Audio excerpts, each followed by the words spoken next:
Театральная, оперная, вокальная, симфоническая. Вся палитра чувашской музыки будет представлена на фестивале с 9 по 26 февраля.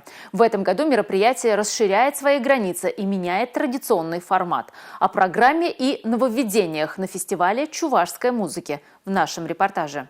Все 11 лет фестиваль чувашской музыки проходил в стенах театра оперы и балета. В этом году концертные программы состоятся и на других площадках – в филармонии, в Институте культуры и искусств и в музыкальном училище имени Павлова. Новый формат даст возможность зрителям познакомиться не только с музыкальными произведениями из Золотого фонда чувашской музыки, но и с новейшими произведениями современных композиторов.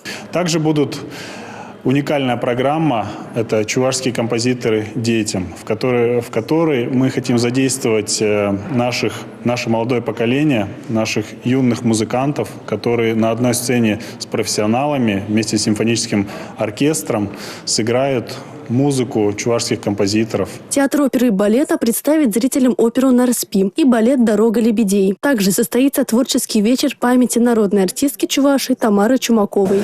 Мы знаем, что очень большой любовью у зрителей в Чувашии пользуется эстрада.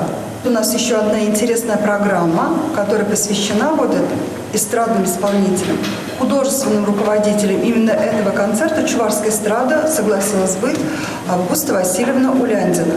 Погрузиться в мир чувашской музыки можно будет и в муниципалитетах Чувашии. 15 числа мы в Канашском районе, в Шитажанах, там новый клуб современный, покажем вот эту же концертную программу «Два нрава сосы», голос родного народа, и 16-го Баликова также состоится концерт. Завершится фестиваль чувашской музыки 26 февраля красочным гала-концертом, посвященным 175-летию со дня рождения Ивана Яковлевича Яковлева. Инесса Потапова, Алексей Зотиков, Николай Скворцов. Республика.